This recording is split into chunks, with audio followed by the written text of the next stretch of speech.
नमस्कार साथियों।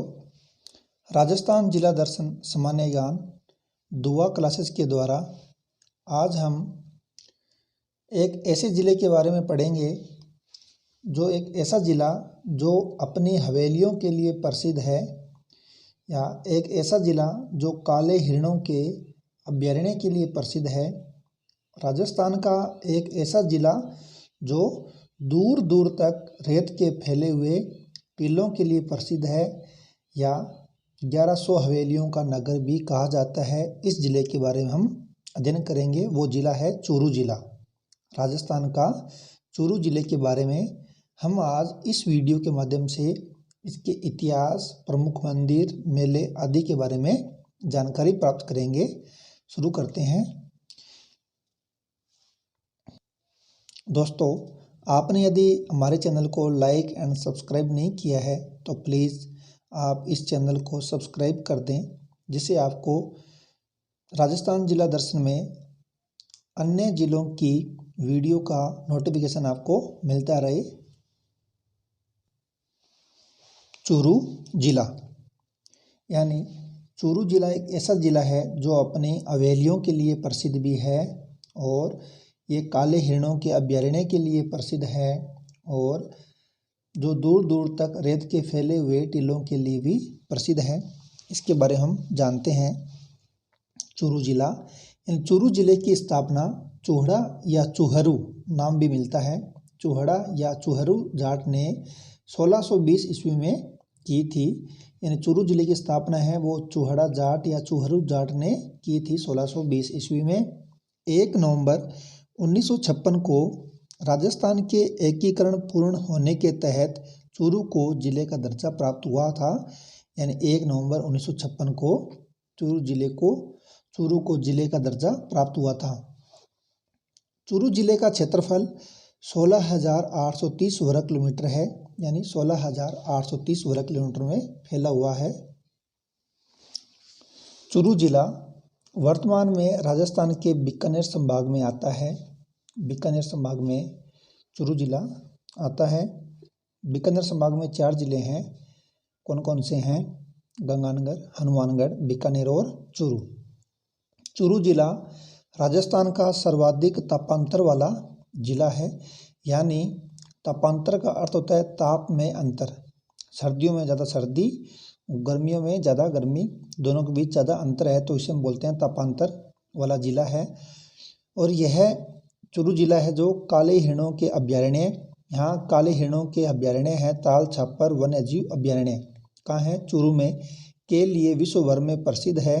राजस्थान का चूरू जिला अपने हवेलियों के लिए भी प्रसिद्ध है। क्यों है? क्योंकि यहाँ सुराणा हवेली है। बहुत सारी हवेलियाँ हैं, लेकिन सुराणा जो हवेली है वह 6 मंजिला है, और उसमें 1100 खिड़की या दरवाजे हैं। 1100 खिड़कियाँ दरवाजे हैं। जो सुराणा जो हवेली है वो सुराणा परिवार द्वारा निर्मित या बनाई हुई है। यहाँ ढोला मारू के चित्र भी प्रसिद्ध हैं। यहाँ कोठारी हवेली भी है। राजस्थान का चूरू जिला राज्य में सबसे कम वन क्षेत्र वाला जिला है। यानी यहाँ सबसे कम वन है, या वन क्षेत्र वाला जिला कौन सा है? चूरू जिला। इस जिले में कोई भी नदी प्रवाहित नहीं होती है। यानी बिना नदी वाला जिला चूरू जिला है। अब पढ़ते हैं चूरू जिले की मानचित्र में स्थिति एवं विस्तार। अक्षांशीय स्थिति क्या है इसकी? 27 डिग्री 24 मिनट उत्तरी अक्षांश से 29 डिग्री उत्तरी अक्षांश तक। और देशांतरीय स्थिति क्या है? 73 डिग्री 44 मिनट पूर्वी देशांतर से 75 डिग्री 41 मिनट पूर्वी देशांतर तक यह फैला हुआ है चूरू जिला। चूरू जिले में कुल 6 विधानसभा क्षेत्र हैं। पहला सादुलपुर, तारानगर, चूरू, सरदार शहर, रतनगढ़ और सुजानगढ़। अब हम पढ़ते हैं चूरू जिले के प्रमुख मेले और त्यौहार। यहाँ एक मेला लगता है, या मंदिर भी है भभूता सिद्ध जी का। जो मेला है या भभूता सिद्ध जी का जो मंदिर है वो राजस्थान के चूरू जिले में चंगोई गांव है और जो तारानगर तहसील है वहाँ चंगोई गांव में बबूता सिद्ध जी का मेला है और यहाँ भाद्रपद या भादवा शुद्धी सप्तमी को मेला लगता है। एक है गोगा मेला यानी ददरेवा का है चूरू में। ये है भाद्रपद कृष्ण नवमी यानी गोगा नवमी के दिन यहाँ मेला भरता है, भाद्रपद कृष्ण नवमी। यहाँ गोगा मेला, इसे हम गोगा मेला तो भरता है ददरेवा चूरू में। और गोगा मेड़ी का मेला है वो हनुमानगढ़ जिले के नौहर तहसील यानी गोगा मेड़ी गांव में मेला लगता है। और नेक्स्ट है सालासर बालाजी का मेला, वो सालासर सुजानगढ़ तहसील में है और यहाँ चैत्र व आश्विन पूर्णिमा को मेला भरता है। अब हम चूरू के प्रमुख मंदिर के बारे में पढ़ते हैं। पहला मंदिर है सालासर बालाजी। इस मंदिर की स्थापना 1754 ईस्वी में महात्मा श्री मोहनदास जी ने की थी।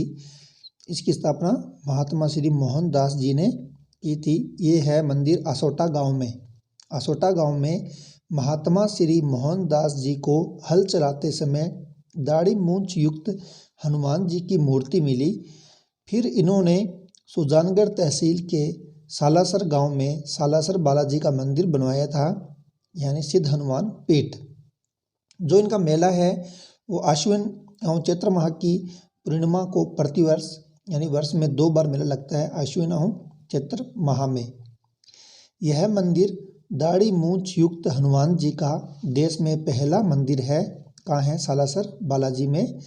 इस मंदिर के बीच में जाल का पेड़ बना हुआ है जिस पर भक्त अपनी मनोकामना पूर्ति के लिए नारियल और ध्वजा बांधते हैं। इस मंदिर के निकट इनकी माता अंजना देवी का मंदिर भी बना हुआ है। अब हम पढ़ते हैं शीश या शीर्ष मेड़ी ददरेवा चूरू। यानी महमूद गजनबी जो एक मुस्लिम लुटेरे थे, महमूद गजनबी से युद्ध के समय गो रक्षार्थ के दौरान गोगा जी का सिर ददरेवा चूरू में गिरा था। जब युद्ध हुआ तब गोगा जी का जो सिर था वो ददरेवा चूरू में गिरा और जो धड़ थी वो हनुमानगढ़ जिले के नौहर तहसील में गोगामेड़ी गांव में गिरी। माना जाता है लोक देवता गोगा जी का जन्मस्थल ददरेवा चूरू में है। लगभग 943 ईस्वी में हुआ था इनका जन्म। तो जो ददरेवा चूरू है उसे हम शीश मेड़ी कहते हैं और गोगा मेड़ी को धुर मेड़ी भी कहा जाता है। गोगा नवमी को गोगा जी के भक्तों द्वारा गोगा जी के राखी चढ़ाई जाती है। ददरेवा में गोगा जी की शीर्ष मेड़ी या शीश मेड़ी या सिद्ध मेड़ी है। गोगा जी को गो रक्षक देवता, सांपों का देवता, नागराज या हिंदू या गोगा पीर मुस्लिम, यानी नागराज तो हिंदू लोग बोलते हैं, गोगा पीर बोलते हैं मुस्लिम, जहार पीर महमूद गजनबी द्वारा आदि नाम से पुकारा जाता है। जो जहार पीर था, जो जहार पीर नाम की जो उपाधि थी वो महमूद गजनबी ने दी थी। गोगा जी के पिता जेवर और माता का नाम था बाछल और इनकी पत्नी थी केमलदे और इनके गुरु थे गोरखनाथ जी। इनका पुत्र भी केसरिया जी थे। गोगा जी की जो सवारी है उसे नीली घोड़ी होती है और गोगा जी की नीली घोड़ी को गोगा बापा भी कहते हैं। इम्पोर्टेंट है, गोगा बापा गोगा जी की नीली घोड़ी को कहा जाता है।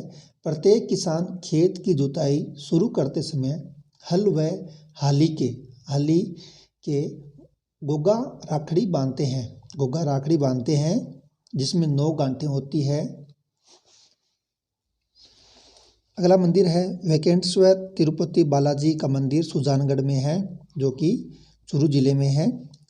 इस मंदिर का निर्माण वेंकटेश्वर फाउंडेशन ट्रस्ट के सोहनलाल जानोदिया ने 1904 में सुजानगढ़ में भगवान वेंकटेश्वर तिरुपति बालाजी मंदिर का निर्माण करवाया था सोहनलाल जानोदिया ने।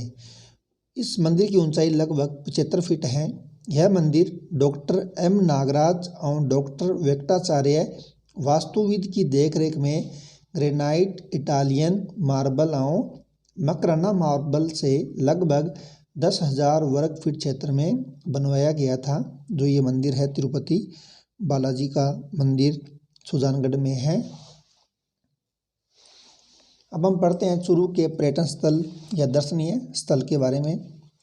पहला है चूरू किला। चूरू किले का निर्माण 1739 ईस्वी में ठाकुर कुशाल सिंह द्वारा करवाया गया था। यानी चूरू जिले का जो निर्माण है वो ठाकुर कुशाल सिंह द्वारा करवाया गया था। इसी किले से यहाँ के ठाकुरों ने अपनी रक्षा हेतु दुश्मनों पर गोला और बारूद खत्म हो जाने पर चांदी के गोले दागे थे। यानी चांदी के गोले दागने वाला किला कौन सा किला है? चूरू का किला है। इसका निर्माण हुआ था 1739 में और ठाकुर कुशाल सिंह द्वारा इसका निर्माण करवाया गया था। बीकानेर का महाराजा सूरत सिंह, बीकानेर की सेना ने इस किले पर आक्रमण कर दिया।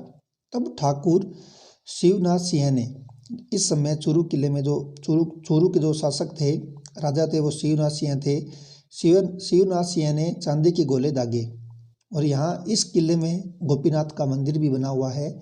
चूरू जिले में या चूरू किले में गोपीनाथ का मंदिर भी बना हुआ है।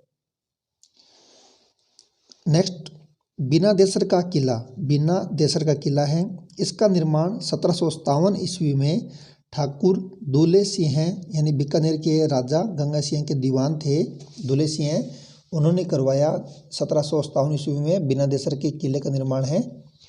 अब हम पढ़ते हैं, इंपॉर्टेंट है, ताल छापर वन्य जीव अभ्यारण्य। इसका प्राचीन नाम द्रोणपुर यानी वर्तमान में ये सुजानगढ़ में है। यह अभ्यारण्य काले हिरण और कुरंजा पक्षी जिनका स्थानीय नाम हेडेड गुंज पक्षी, खिंचन आदि की शरणस्थली है। कौन सा अभ्यारण्य है? ताल छापर वन्य जीव अभ्यारण्य। वर्षा ऋतु में यहाँ मोतिया और मोचिया साइप्रस प्रोटेंडस घास उगती है। आपको पूछ सकते हैं कि वर्षा ऋतु में मोचिया साइप्रस प्रोटेंडस घास है वो कहाँ उगती है? ताल छापर वन्य जीव अभ्यारण्य में। ताल छापर में गुरु द्रोणाचार्य का स्थान है। जो पांडवों के जो गुरु थे द्रोणाचार्य, इनका यहाँ स्थान है। नेक्स्ट है साहवा गुरुद्वारा। साहवा गुरुद्वारा का संबंध गुरु नानक देव जी और गुरु गोविंद सिंह जी से रहा है। इनका मेला कार्तिक मास की पूर्णिमा को विशाल मेला लगता है। यानी कार्तिक मास की पूर्णिमा को विशाल मेला लगता है, जो कि सिखों का राज्य में सबसे बड़ा मेला साहवा में बढ़ता है। सिखों का सबसे बड़ा मेला है वो साहवा चूरू में बढ़ता है। चूरू जिले के इम्पोर्टेंट फैक्ट के बारे में पढ़ेंगे। राज्य का प्रथम सहकारी क्षेत्र का महिला मिनी बैंक सालासर चूरू में स्थित है। राज्य का प्रथम सहकारी क्षेत्र का पहला और महिला मिनी बैंक है वो सालासर चूरू में स्थित है। सर्वाधिक गर्म जिला व स्थान, जो गर्म जिला है वो चूरू है और स्थान भी चूरू है। संवत्सर कोटसर सबसे बड़ा आखेट निषिद्ध क्षेत्र है जो चूरू में है। सर्वाधिक तापांतर वाला जिला चूरू है। राज्य का सबसे कम वन क्षेत्र वाला जिला भी चूरू है, जो हमने पहले पढ़ा है। नगर श्री लोक संस्कृति शोध संस्थान इम्पोर्टेंट है। नगर श्री लोक संस्कृति शोध संस्थान 1964 में सुबोध कुमार अग्रवाल द्वारा चूरू में स्थापित किया गया था। सर्दियों में सर्वाधिक ठंडा और गर्मियों में सबसे गर्म जिला चूरू है। सर्वाधिक वार्षिक तापांतर वाला जिला भी चूरू है। और ताल छापर बांध है वो भी चूरू में स्थित है। चंदन की मूर्तियों के काम के लिए चूरू जिला प्रसिद्ध है। और राजस्थान में न्यूनतम सिंचित कृषि भूभाग का क्षेत्रफल जो कि 5% है। चूरू के पद्मश्री 2012 से सम्मानित जेवलिन थ्रो खिलाड़ी देवेंद्र झाझड़िया का संबंध भी चूरू जिले से है। अब हम पढ़ते हैं अलखिया संप्रदाय। अलखिया संप्रदाय का जो संस्थापक थे स्वामी लालगिरी जी थे। स्वामी लालगिरी, इनका जन्म स्थान भी चूरू में हुआ है। अलखिया संप्रदाय की प्रधान पीठ है वो बीकानेर जिले में है। लेकिन जो अलखिया संप्रदाय है, जो उसके संस्थापक थे स्वामी लालगिरी जी, उनका जन्म स्थान चूरू में है। और अलख्या संप्रदाय की प्रधान पीठ बीकानेर जिले में है। अब हम पढ़ते हैं चूरू की प्रमुख हवेलियों के बारे में। चूरू की प्रमुख हवेलियाँ सुरानों के हवा महल या हवेली सुराणा हवेली है, जो कि 6 मंजिला है। इसमें कुल खिड़कियाँ और दरवाजे 1100 है। चूरू जिले में मंत्रियों की मोती हवेली भी है, कोठारी हवेली भी है, राम निवास गोयनाका की हवेली भी है, खेमका और पारखों की हवेली भी चूरू जिले में है। दानचंद चोपड़ा की हवेली सुजानगढ़ चूरू में है। कन्हैयालाल बागला की हवेली या गंगा जी का मठ और 8 खंभों की छतरी, जिसे हम सेठ की छतरी भी कहते हैं, जो कि चूरू जिले में है। 8 खंभों की छतरी या सेठ की छतरी ये तो चूरू जिले में है। और महाराणा प्रताप की छतरी भी 8 खंभों की है, ध्यान रखने वाली बात है। और यहाँ टकड़ेते या टुकड़ेतों की जो छतरी है वो भी चूरू जिले में है। नौहर साहवा लिफ्ट नहर, इंदिरा गांधी नहर की नौहर साहवा लिफ्ट नहर चूरू जिले को सिंचाई हेतु जल उपलब्ध करवाती है। इम्पोर्टेंट है, चूरू जिले को सिंचाई हेतु जल उपलब्ध करवाने वाली कौन सी लिफ्ट नहर है? नौहर साहवा जो नहर है वो। राजीव गांधी सिद्धमुख नौहर परियोजना चूरू जिले के राजगढ़, शार्दुलपुर, तारानगर को इस लिफ्ट से जल आपूर्ति की जाती है। गंदेली साहवा लिफ्ट नहर, यह लिफ्ट नहर श्री गंगानगर से चूरू तक आती है और इसका नया नाम चौधरी कुंभाराम लिफ्ट नहर रखा गया है। इम्पोर्टेंट है, यानी गंदेली साहवा लिफ्ट नहर का नया नाम है चौधरी कुंभाराम। अब मनसा देवी, ये चूरू क्षेत्र की लोक देवी है मनसा देवी।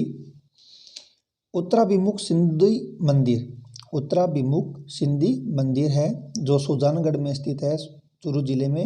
यह मंदिर कांच की जड़ाई और स्थापत्य कला के लिए प्रसिद्ध है। कौन सा मंदिर है वो? उत्तराभिमुख सिंधी मंदिर। प्रसिद्ध उद्योगपति लक्ष्मी निवास मित्तल है जो सुजानगढ़ चूरू के निवासी हैं। प्रथम महिला खिलाड़ी जिसने राष्ट्रमंडल खेलों में स्वर्ण पदक जीता। पद्मश्री 2011 से सम्मानित प्रसिद्ध डिस्कस थ्रो खिलाड़ी कृष्णा पूनिया जो चूरू जिले में ससुराल में रहती है। इसका संबंध चूरू जिले से है। ढोला मारू के चित्र हैं वो भी चूरू जिले के प्रसिद्ध हैं। दूधवा खारा, ये इम्पोर्टेंट है। दूधवा खारा नामक स्थान है जो कि चूरू जिले में है। ये किसान आंदोलन के लिए प्रसिद्ध हुआ है। इस आंदोलन में कांगड़ा कांड भी हुआ था 1946 में। इस आंदोलन में कांगड़ा कांड हुआ जो 1946 में हुआ और इस आंदोलन का नेतृत्व हनुमान राम चौधरी ने किया। और इस समय बीकानेर के शासक थे शार्दुल सिंह। आपको पूछ सकते हैं किसान आंदोलन दूधवा खारा में जो किसान आंदोलन हुआ उस समय बीकानेर के शासक कौन थे? शार्दुल सिंह जी थे। नेक्स्ट है नाहटा संग्रहालय जो कि सरदार शहर चूरू में है और इसका निर्माण नाहटा परिवार द्वारा किया गया और यह संग्रहालय भित्ति चित्रों के लिए प्रसिद्ध है। भित्ति चित्र जो दीवारों पर जो चित्रण किया जाता है उसे भित्ति चित्र कहा जाता है। सुजानगढ़ है वो संगीतकारों का गढ़ भी कहा जाता है। यहाँ कन्हैयालाल सेठिया का जन्म 1919 में हुआ था सुजानगढ़ में, जिनका संबंध चूरू जिले से है। कन्हैयालाल जी सेठिया का जन्म स्थान भी चूरू जिले का है। दोस्तों, आज हमने राजस्थान जिला दर्शन में चूरू जिले के बारे में हमने जानकारी ली। आपको ये वीडियो कैसी लगी तो प्लीज़ लाइक एंड सब्सक्राइब कीजिए और जिससे आपको अगले वीडियो का नोटिफिकेशन आपको मिलता रहे। धन्यवाद दोस्तों।